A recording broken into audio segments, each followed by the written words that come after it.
शुरुआती समर्पण बिल्कुल भी नहीं होनी चाहिए। शुरुआती में सिर्फ शंका होनी चाहिए।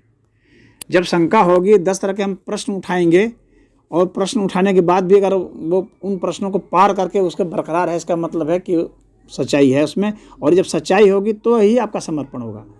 सत्य के प्रति ही समर्पण के लिए बताया गया है। यहाँ पर अन्य समर्पण नहीं बताया गया है। यहाँ सत्य धर्माय दृष्टय बताया गया है, सत्य के प्रति समर्पण है। यहाँ ईश्वर को महत्व नहीं दिया गया है। यहाँ पर किसको महत्व दिया गया? सत्य को दिया गया महत्व। देखिए इसीलिए यहाँ पर सत्य शब्द का प्रयोग किया गया है, ईश्वर का प्रयोग नहीं किया गया है। तो सत्य के प्रति जो समर्पण होगा वही वास्तविक होगा। और अगर हम शुरू में ईश्वर को अगर ले आएंगे तो इसका मतलब एक मान्यता को हम किसी के ऊपर थोप रहे हैं, किसी चीज़ को। ईश्वर है या नहीं है कोई वैल्यू नहीं रखता है। सत्य है यह तो परमानेंट चीज़ है, यह तो होगा ही होगा। तो इसीलिए सत्य को खोजने के लिए कहा गया कि सत्य क्या है इसका पता लगाइए आप। हाँ, तो उसके प्रति समर्पण कहा गया है। सत्य के प्रति समर्पित होंगे तो ईश्वर चूंकि सत्य रूप कहा गया ना, सत्यम शिवम सुंदरम कहा गया है। तो सत्य जो है वो शिव है, परंतु सत्य क्या है वह पता लगा लीजिए, तब शिव अपने आप पता लग जाता है। और पहले अगर कोई मान लेगा तो इसका मतलब अपनी मान्यता को खोजेगा, वो सत्य को नहीं खोजेगा फिर। और कुछ पूछना है?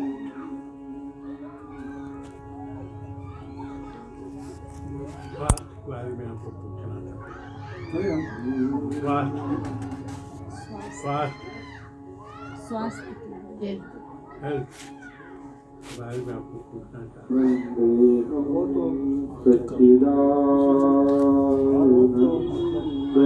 मैं थोड़ा स्नोफिलिक हूँ तो में तो हाँ, तो वो तो जो बीमारी है वो तो बीमारी का जो पीरियड उसका अलग होता है। हाँ, लेकिन उसमें आप जो पूछना चाहते हैं वो उसको जो मैं इधर से उत्तर दे सकता हूँ, इस अर्थ से उत्तर दे सकता हूँ। मैं जो यहाँ के उपनिषद के अर्थ से जो उसका उत्तर दे सकता हूँ वह मैं उत्तर दूंगा आपको उस संदर्भ में भी।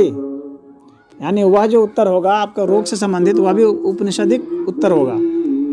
जैसे कि आपने पूछा ना स्वास्थ्य के विषय में, तो उपनिषद यही कहता है कि स्वास्थ्य का अर्थ क्या है? स्वास्थ्य का अर्थ है स्वयं में स्थित हो जाना, स्वस्थ। स्वास्थ्य का अर्थ होता है स्वस्थ, स्वयं में स्थित हो जाना। यानी यदि आप अपने स्वयं में स्थित हैं, स्वयं का मतलब आत्मा में स्थित है। आपका आत्मा मतलब आपका वह अस्तित्व जो कि विभाजित नहीं होता है। पदार्थ जितना है सब विभाजित होते हैं, हाँ, तो वह अस्तित्व जो विभाजित नहीं होता है वह आत्मा है, अविभाज्य तत्व। और विभाजित वही अस्तित्व नहीं होगा जो कि बिंदु से सूक्ष्म होगा। जो भी अस्तित्व बिंदु या बिंदु से बड़ा है वो सब विभाजित होते हैं। जो अस्तित्व बिंदु से सूक्ष्म है वही अविभाज्य होगा। तो वैसे अस्तित्व में प्रवेश करना ही स्वास्थ्य है। और जो व्यक्ति वहां तक प्रवेश नहीं किया वो सब रोगी है। उपनिषद के हिसाब से वे सारे अस्वस्थ हैं। बात समझ में आ रही है? चाहे वो आप उसका फिर अलग अलग नाम रखिए, स्नोफिलिक रखिए, चाहे उसको जो है जॉन्डिस्ट हो गया वो रखिए, चाहे कैंसर हो गया, जो भी रखिए, लेकिन वे सब वे लोग हैं जो अस्वस्थ हैं, यानी स्व में स्थित नहीं हैं। ये रोग क्या है? विकृति है। विकृति का अर्थ हो गया कि जो उसका मूल स्वरूप था उससे बिगड़ गया।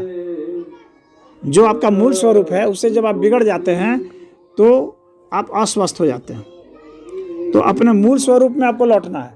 तो जहाँ से आप बिगड़े हैं उसको फाइंड आउट कीजिए कि आप कैसे बिगड़े हैं। तो जहाँ से आप बिगड़े हैं वहाँ अगर आप पता लगा लेते हैं कि मैं ऐसे बिगड़ा हूँ, यहाँ से बिगड़ा हूँ, तो आप अपने को ठीक कर सकते हैं। बात समझ में आ रही है? जैसे कि आपने कहा ना कि मुझे स्नोफिलिया है, तो स्नोफिलिया है का अर्थ क्या होता है कि आपको बहुत छींक आती होगी, ऐसा ही ना है? यहाँ दर्द करता होगा, ऐसा है? सांस फूलते हैं, सांस फूलता है, ठंडी लग गई है, कफ जम गया है, कफ सूख गया है, हाँ, या कफ के साथ कभी कभी हाँ हाँ, ये परेशानी ज्यादा है। कोई भी जो रोग होगा ना तो वो ऐसा ही होगा। जब भी तापमान का बहुत अंतर होगा तो ही रोग होता है, अन्यथा रोग नहीं होगा।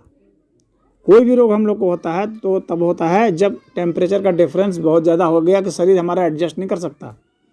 इतना टेम्परेचर का डिफरेंस हो गया तो ही रोग हो जाता है। चाहे स्नोफिलिया होगा तो, चाहे और कोई भी जो रोग ले लेते हैं आप, चाहे आपको गैस बन गया है या आप भोजन नहीं पच रहा है या आपको पीलिया हो गया, कुछ भी हो गया, तो आपके शरीर का तापमान, बाहर का तापमान में एडजस्टमेंट में दिक्कत हो जाती है। आप एकाएक ठंड से गर्म में जाते हैं या गर्म से ठंड में आते हैं, हाँ, तो उसमें दिक्कत हो जाती है। या आपने बहुत गर्म खाना खा लिया, फिर आपने ठंडा खाना खा लिया, आपने आइसक्रीम भी खा ली और उसके बाद जो है आपने कॉफ़ी भी पी ली, समझ रहे हैं? ऐसे लोगों को ये सब हो जाता है। तो ये क्या हुआ, ये विकृति हो गई, मूल प्रकृति से हट जाना। आपको अपना समझना पड़ेगा कि हमारा शरीर कितने समय में ट्रांसफॉर्म होता है, हमारे शरीर का पैटर्न क्या है, हमारा शरीर कितना समय लेता है एडजस्ट करने में।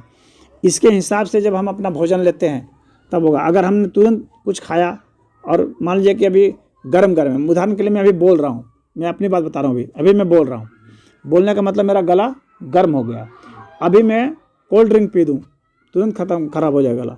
अभी मैं पानी पी दूँ खराब हो जाएगा। अगर मुझे पानी पीना है तो गर्म पानी पीना है तो ही मेरा गला बचा रह सकता है, नहीं तो नहीं बच सकता।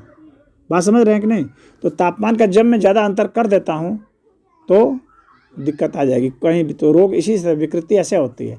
और तापमान का मतलब सिर्फ हमारे शरीर की उस गर्मी से नहीं है, किसी भी प्रकार की गर्मी। जैसे कि मान लीजिए कि मैं क्रोध में हूँ, उत्तेजना में हूँ, ठीक है, उत्तेजना के मतलब कि हमारे में शरीर में गर्मी बढ़ गई, और अगर गर्मी बढ़ गई तो एकाएक फिर मैं पंखे के नीचे बैठ जाऊँ या कूलर के नीचे बैठ जाऊँ या एसी ऑन कर लूँ, या बर्फ़ खा लूँ।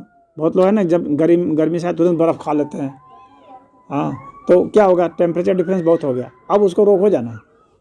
अब कई तरह के रोग होंगे, किस किस तरह से होता है अभी हम पूरा एक्सप्लेनेशन में उसके साइंस में नहीं जा रहा हूँ ज़्यादा, लेकिन मोटे तौर पर आपको बता रहा हूँ कि आपने जो गलती की है वो ऐसी गलती की है कि गर्म से ठंडा को आपने तुरंत दोनों को एक साथ मिलाने की कोशिश की है, जिसके कारण आपको ये इफेक्ट आ गया।